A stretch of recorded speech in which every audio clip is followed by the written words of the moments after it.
नमस्कार, आप देख रहे हैं पंजाब केसरी टीवी और मैं हूं राहुल राणा। संपूर्ण हिमाचल में वक्त तो चला है दिन भर की तमाम बड़ी खबरों से आपको रूबरू करवाने का, लेकिन सबसे पहले एक नजर अब तक की हेडलाइन पर। प्रदेश कार्य समिति की बैठक दूसरे दिन भी जारी, उपचुनावों में हुई हार पर की जा रही चर्चा।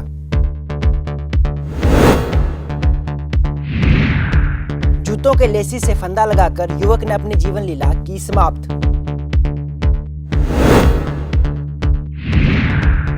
नाहन में 32 सीटर बस में 100 से अधिक सवारियां सफर करने को मजबूर, कहा हादसे का लगातार बना रहता है डर।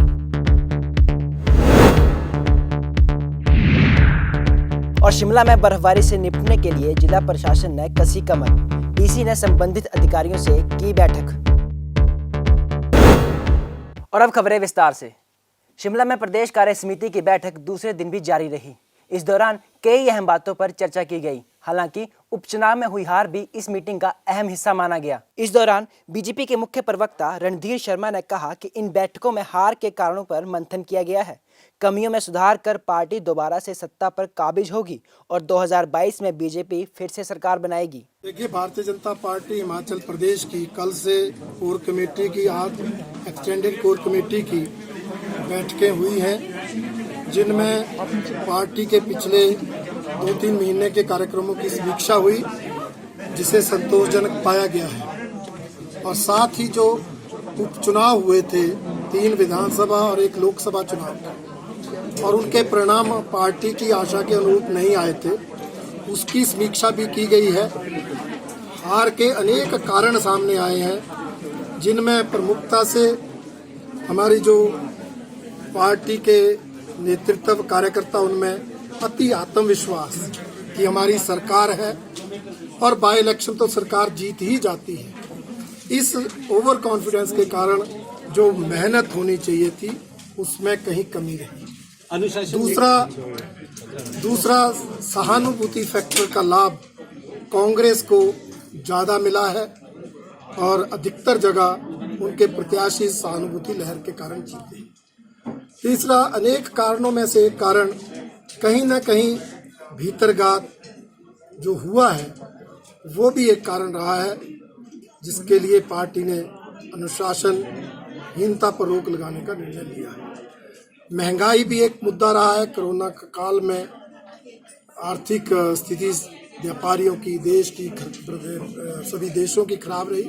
उसके कारण पेट्रोल डीजल महंगा हुआ, फिर बाकी चीज़ें भी महंगी होती हैं, तो उसके महंगाई भी एक फैक्टर रहा है जिसका नुकसान हुआ है। और कोरोना कार्यकाल के कारण जो विकास के अनेक काम चले थे, जो आज तक पूरे हो जाने थे, वो पूरे नहीं हो पाए। अनेक योजनाओं का लाभ सभी पात्र लोगों को मिलना था, अभी मिल नहीं पाया था, वो भी एक कारण रहा है। और आगे हम लोगों ने इन हार के कारणों पर जो है मंथन किया है, आगे कैसे सुधार किया जाए, और ये निर्णय लिया है कि सरकार की तरफ से विकास के कार्यों को तेजी से आगे बढ़ाया जाएगा। जो योजनाएं बनी हैं उनका लाभ पात्र लोगों को पहुंचाया जाएगा, और योजनाओं की जानकारी, विकास कार्यों की जानकारी जन जन तक पहुंचाने के लिए 27 दिसंबर जब सरकार के 4 साल का कार्यकाल पूरा होगा, उसके बाद महासंपर्क अभियान चलाकर घर घर जाकर ये जानकारी दी जाएगी, ताकि 2022 का आगामी विधानसभा का चुनाव जीता जा सके, फिर से सरकार बनाई जा सके। सोलन में उस समय हड़कंप मच गया जब एक युवक का शव संदिग्ध परिस्थितियों में मिला। शव को जिस तरीके से लटकाया गया था वह एक हुड के लेसी से बनाया गया था। उस फंदे को देख हर कोई हैरान हो गया। क्या है पूरा मामला, देखिए हमारी ये खास रिपोर्ट। सोलन के ब्रूरी के समीप एक युवक का संदिग्ध परिस्थितियों में शव मिला है। हैरानी वाली बात यह है कि जिस फंदे पर युवक का शव लटका मिला, वह फंदा जूतों और हुड के लेसिस से बनाया गया था। युवक का शव राष्ट्रीय उच्च मार्ग पर स्थित रेन शेल्टर में मिला है। वहीं शव मिलने की सूचना मिलते ही पुलिस मौके पर पहुंची और घटनास्थल का निरीक्षण किया और जरूरी जानकारियां जुटाई। वहीं पुलिस ने शव को कब्जे में ले पोस्टमार्टम के लिए भेज दिया है और जांच में जुटी है। युवक ने आत्महत्या की है या उसकी मौत का कोई अन्य कारण है। एएसपी सोलन अशोक वर्मा ने बताया कि उन्हें सूचना मिली थी कि ब्रूरी के समीप रेन शेल्टर में युवक ने फांसी लगा ली है, जिसके बाद वे मौके पर पहुंचे। एएसपी के मुताबिक युवक उत्तराखंड का रहने वाला है, जिसकी उम्र तकरीबन 28 वर्ष है। आज थाना सदर में सोलन में पुलिस को सूचना मिली करीब 8:45 बजे कि एक व्यक्ति ने स्लोगड़ा में फंदा लगा लिया है। तो इस सूचना पर जो थाना प्रभारी स्टाफ लेके मौके पे पहुंचे, मैं स्वयं भी मौका पे आया। तो यहाँ पे एक पुरुष जो था वो उसने शेल्टर में अपने आप को, जो शू के लेसिस हैं नाइकी शूज़ ब्रांड के, उसे अपने आप को हैंग कर रखा था। तो उसकी हमने फोटोग्राफ्स लिए हैं। तो जब उसकी सर्च ली गई तो उसके पास से उसका एक आधार कार्ड, एक रुमाल और एक की मिली है। तो हम इस बारे में अभी इन्वेस्टिगेशन कर रहे हैं कि ये कौन है और यहाँ कहाँ स्थानीय आसपास कहाँ था। इसका जो आधार कार्ड मिला उसके मुताबिक इसका नाम जो है प्रवीण कुमार रघुवंशी है। ये उत्तराखंड का रहने वाला है। तो वहाँ हम थाने में संपर्क कर रहे हैं, इसके घर वालों से भी संपर्क करने की कोशिश कर रहे हैं। उत्तराखंड राज्य का रहने वाला है। तो इसमें अभी हम कार्रवाई कर रहे हैं। इसमें जो स्थानीय थाना है वहाँ पे संपर्क हुआ है, वो आगे संपर्क कर रहे हैं। बहरहाल पुलिस मामले की हर पहलू से जांच कर रही है, साथ ही पोस्टमार्टम रिपोर्ट का इंतजार कर रही है। देखना होगा कि पोस्टमार्टम रिपोर्ट में क्या कुछ सामने आता है। पंजाब केसरी टीवी के लिए सोलन से कीर्ति कौशल की रिपोर्ट। और अब बात कर लेते हैं नाहन विधानसभा की, जहां पर बस में सफर करने को लोग मजबूर हैं। 32 सीटेड बस में 100 लोग रोजाना सफर करते हैं। ऐसे में लोगों का कहना है कि उन्हें हर वक्त यही डर सताया रहता है कि कहीं बस हादसे का शिकार न हो जाए। नाहन विधानसभा क्षेत्र की बर्मा, पापड़ी, कोलावाला, भूड़, कंडईवाला आदि क्षेत्र के लोगों ने परिवहन विभाग के क्षेत्र में अतिरिक्त बसें लगाने की मांग की है। लोगों का कहना है कि सुबह के समय इन क्षेत्रों से जिला मुख्यालय नाहन की तरफ आने वाली बसों में भारी भीड़ रहती है। आलम ये होता है कि 32 सीटर बस में 100 से अधिक सवारियां सफर करती हैं। ऐसे में हादसे होने का खतरा बना रहता है। लोगों का कहना है कि सुबह के समय में बड़ी संख्या में शैक्षिक संस्थानों के छात्रों के अलावा विभिन्न विभागों से जुड़े सरकारी कर्मचारी सफर करते हैं। ऐसे में परिवहन महकमे को चाहिए कि अतिरिक्त बसें इस रूट पर लगाई जाएं, ताकि आने जाने वाले लोगों को परेशानियों का सामना न करना पड़े। सर, हम बहुत मुश्किल से इस बस में आए। जितनी बुरी हालत इस बस की है, अगर एक बार भी एक्सीडेंट हो गया कम से कम 200 से 300 पर बंदे मर जाएंगे। इतनी बुरी हालत है इस बस की। बंदे पे बंदा चढ़ रहा है, ड्राइवर सीटें खोल रहा है और बोलता है कि चढ़ो, बस सवारियों को बोल रहा है। और बहाना क्या है कि बच्चे कंप्लेंट कर देते हैं बोलते। इस वजह से ड्राइवर रुक नहीं रहा है बिल्कुल भी। और इतनी प्रॉब्लम क्रिएट हो रही है कि छोटे छोटे बच्चे इतनी मुश्किल से आ रहे हैं बसों में कि बस में चढ़ने तक की जगह नहीं है सर। जी हाँ, मैं रोज़ इसमें अप डाउन करता हूँ। ये माजरी वाया गुमटी, पालियों वाया बर्मा पापड़ी से आती है। इसमें 34 सीटर बस आती है। इसमें 130 के आसपास सवारी होती है। खड़े होने की भी जगह नहीं मिलती इसमें स्टूडेंट्स आते हैं, एम्प्लॉय आते हैं, ITI के स्टूडेंट्स आते हैं। मतलब इतना रस होते हैं इसमें। इसके बाद जो बस आती है उसमें भी बहुत रस होता है। वहीं से लेकर नाहन बस अड्डा प्रभारी सुखराम का कहना है कि इस रूट से आने वाली बसों में ओवरलोडिंग रहती है। नाहन डिपो में स्टाफ और बसों की कमी चल रही है और इस समस्या के बारे में परिवहन विभाग के उच्च अधिकारियों को अवगत करवाया गया है। विभाग की कोशिश है कि जल्द समस्या का समाधान कर लिया जाए, ताकि लोगों को परेशानी न उठानी पड़े। देखिए, जहाँ तक बर्मा पापड़ी रोड की जो बात आप कर रहे हैं, उसमें जो है हमारी 5 गाड़ियाँ जो है सुबह या शाम चलती है। और ये ठीक है, ओवरलोडिंग है, लेकिन गाड़ी उस रूट पे बस से भी 5 आ रही है। लेकिन कुछ बच्चे उसमें ऐसे हैं कि वो बच्चे जो है एक ही गाड़ी में चढ़ जाते हैं, जिससे ज़्यादा ओवरलोडिंग हो जाती है।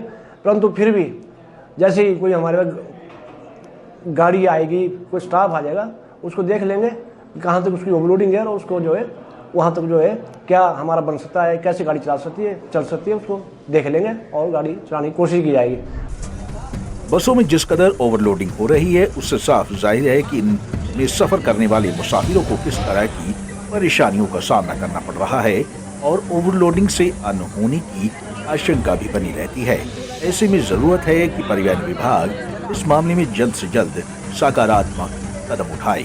पंजाब केसरी टीवी के लिए नाहन से विनीता शर्मा की रिपोर्ट। देश में बढ़ती महंगाई ने जनता की कमर तोड़ दी है, लेकिन ऐसे में महंगाई अभी भी कम होने का नाम नहीं ले रही है। ऐसे में जिला कुल्लू में सीटू द्वारा सरकार के खिलाफ जमकर प्रदर्शन किया गया।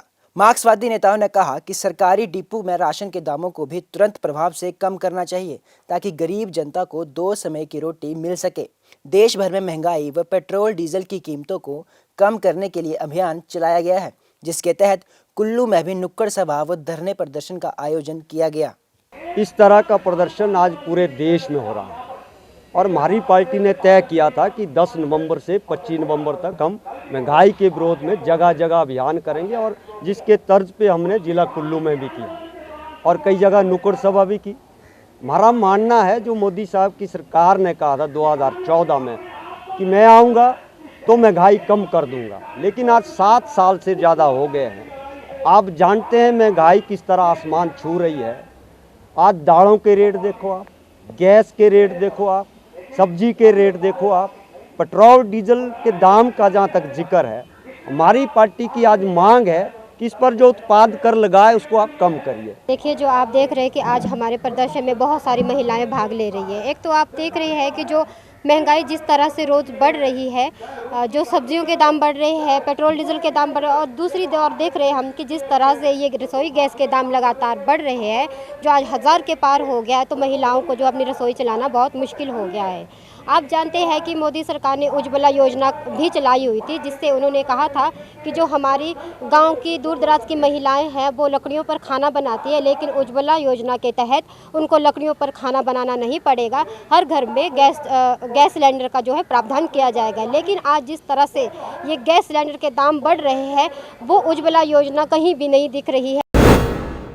सर्दियों का सीजन शुरू होते ही शिमला जिला प्रशासन भी तैयारियों में जुट चुका है ताकि बर्फबारी के दौरान वहां रहने वाले लोगों को किसी भी तरह की कोई परेशानी ना हो। जिला प्रशासन ने बर्फबारी के दौरान सभी व्यवस्थाओं को सुचारू बनाए रखने के लिए PWD, IPH सहित अन्य विभागों के साथ बैठकर अलर्ट रहने के निर्देश जारी किए हैं ताकि आपातकालीन परिस्थितियों के दौरान समयबद्ध कार्य सुनिश्चित किया जा सके।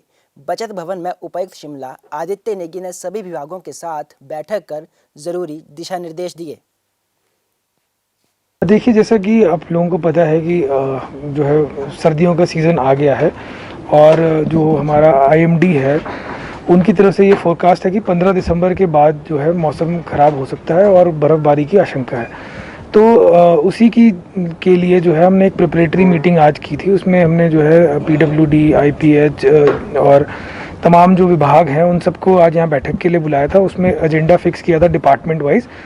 तो मेनली जो है आज उसमें ये डिस्कशन हुआ है कि जैसे बर्फ़बारी होती है तो उससे पहले ही जो है हम लोग अपनी सारी तैयारियां करके रखें।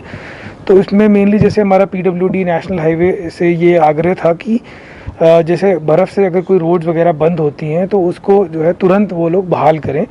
तो ऐसे पॉइंट्स वगैरह आइडेंटिफाई करके रखें जो हर साल बर्फ़ की वजह से बंद होती हैं, और वहाँ पे मशीनरी और मैन पावर वगैरह डिप्लॉय करें ताकि जैसे ही बर्फ़ की वजह से बंद होती हैं तो उन्हें तुरंत जो है बहाल किया जाए। इसके अतिरिक्त जैसा कि आप लोगों को मालूम है कि बिजली की जो है कुछ समस्याएं आती हैं क्योंकि लाइंस पे जो है पेड़ वगैरह गिर जाते हैं। तो हमने इसमें जो है बिजली विभाग को, जो MC शिमला है, फॉरेस्ट डिपार्टमेंट है और हमारे SDM अर्बन को ये डायरेक्शंस दिए हैं कि वो 15 तारीख तक जो है 15 तारीख तक एक सर्वे करा लें और ऐसे पॉइंट्स आइडेंटिफाई कर लें जहाँ पे कि जो है बिजली के जो ट्रांसफार्मर्स हैं या लाइन्स हैं उनके पास पेड़ है, ताकि बर्फबारी की सिचुएशन में जो है बिजली की आपूर्ति बाधित ना हो। इसी तरह जो जल शक्ति विभाग है उनको भी ये डायरेक्शंस दिए हैं कि वो भी जो है ये इंश्योर करें कि उनकी जो पाइप्स हैं, लाइंस हैं, वो जो है वो अंडरग्राउंड हो ताकि पानी बर्फ़ की वजह से जो है पाइपें जमे ना और उसकी वजह से पानी की सप्लाई जो है वो बाधित ना हो। ऊना में मतदाताओं को जागरूक करने के लिए एक मोबाइल वैन को DC द्वारा हरी झंडी दिखाकर रवाना किया गया। ये मोबाइल वैन सबसे पहले जिले की ऊना विधानसभा क्षेत्र में जाएगी, जबकि उसके बाद 26 नवंबर को हरोली, 27 नवंबर को कुटलैहड़, 28 नवंबर को चिंतपूर्णी व 29 नवंबर को गगरेट विधानसभा क्षेत्र में जाकर लोगों को मतदाता शिक्षा एवं निर्वाचक सहभागिता के बारे में जागरूक करेगी। आज जिला मुख्यालय से डेमोक्रेसी वैन को हमने रवाना किया है, जो कि जिला के सभी संस्थानों में और क्षेत्रों में, पंचायतों में जाएगी।